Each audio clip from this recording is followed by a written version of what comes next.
He's attempting to become the oldest boxer in history to win a major world title as he takes on Jean Pascal for the second time in the last 5 months.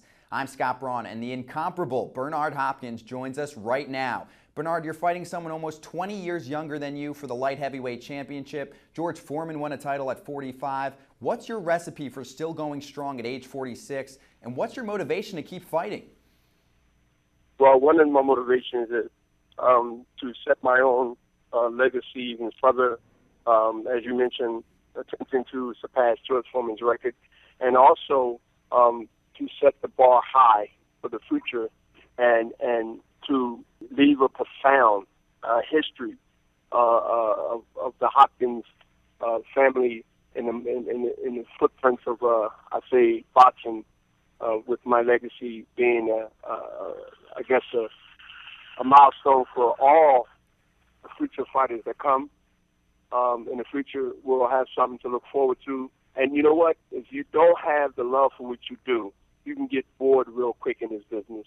And I feel that as long as I feel that way and I still could compete and win, not to compete just to compete, but to win and make something out of something that should have been long past me by now, as most people will probably do the math, that this is something, it is important to me, and it's not common. This is not common.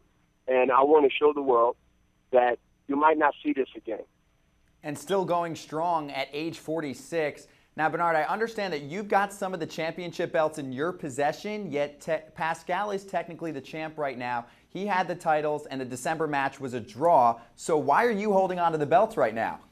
That was great. I'm glad you asked that. This was, Pascal was ignored. Well, he was kind of agitated by the WBC, giving me one of the prestigious belts of the organization that only 2 or 3 fighters as a representation for WBC mentioned at the press conference in Montreal, that they was presenting me with a merit belt, a Maryland belt that was awarded to me because of my great achievements in boxing and because of the vote of 30 to 5 that this should be a rematch automatically because Pascal didn't want it. And he wanted to come up and show that, I guess. He wanted to show that, hey, you know, they're giving this guy a belt. He felt kind of, I guess he slated about it. I don't know. I don't want to put words in his mouth, but he got up and he wanted to be cute. Yes, I said that. He wanted to be cute. And he wanted to give me his belts. And you can take this belt, you can take that belt, you can take this belt. Hey, you want a belt? You're a crybaby. So he started giving me these belts. Like, I'm from North Philadelphia in the city. Like, when you give somebody something, we call it Indian giver. Now, to me, I'm old school. Remember that. I believe belts are won and lost in the ring. But since he wants to be cute, and he wants to try to outdo what I just did before he got up to speed, I took him home and I took him with me. And I don't know, but I heard that they asked for the belts back. Since you want to play games and you want to try to be funny, now I'm going to be real funny. I'm going to take them and I'm going to put them on eBay when I get time and I get ready.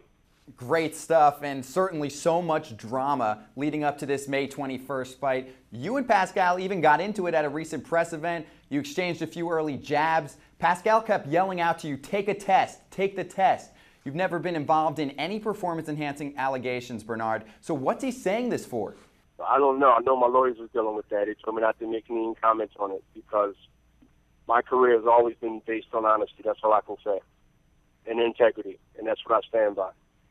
So is that really how the relationship is, though, between you two, like we saw you guys going at it at a press event? Is there a genuine dislike between you and Jean Pascal?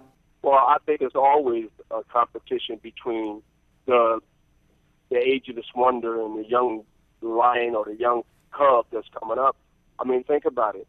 The elder on the block have to show the young buck that you might be young, disrespectful, cocky, arrogant, don't believe your stink.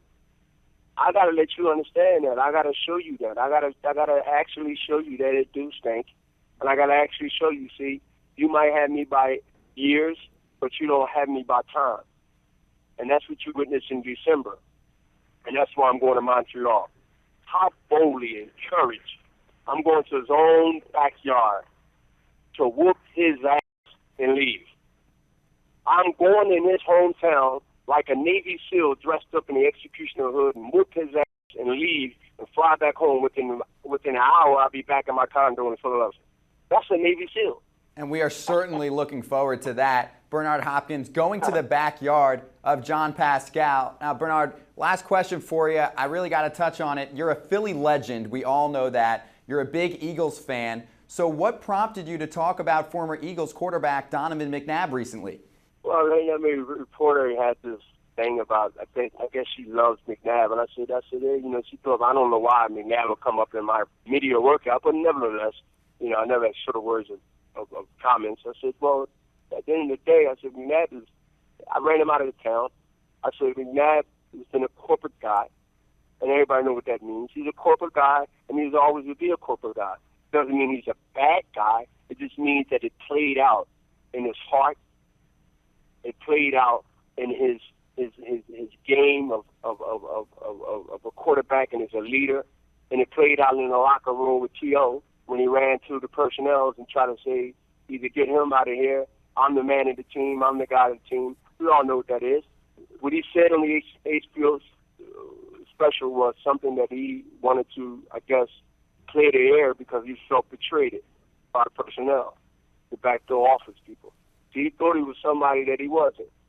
The message was correct, but the messenger was incorrect. It was the wrong messenger. If it was a Jim Brown, fine. And I can go, if it was Bill Russell, when he played for Boston, fine. See, them guys got, if it was Satchel Paige, them guys got credibility, man. But it can't be a guy that was in the house and never outside, where the guys picking cotton and corn. So it's all about the person who says certain things to bring weight, whether it's controversy, whether it's a debate amongst people on this end and people on that side. Fine, great. Bernard, then what do you think that Donovan McNabb thinks about your comments? I don't care. It doesn't matter. It's just my comments and my opinion. And I felt that I answered the way I feel. And you got to understand that a lot of people don't have courage to say certain things that they feel that they should say. It takes courage for Rosa Parks to sit on the front bus.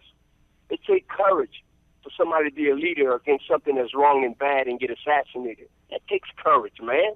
It takes courage for Bernard Hopkins to go down to New York City in 1999 and speak in front of the Senate hearings about the exploitation of fighters in the business of boxing that took place 200 years ago. It took courage for me to do that. Racism is alive and well in this great country. Never shy to speak his mind. Bernard Hopkins. B-Hop, thanks for talking to us. Really looking forward to the match. Thank you very much. Bye. Bernard Hopkins, John Pascal. The rematch is May 21st in Montreal. You don't want to miss it. I'm Scott Braun with CBSSports.com.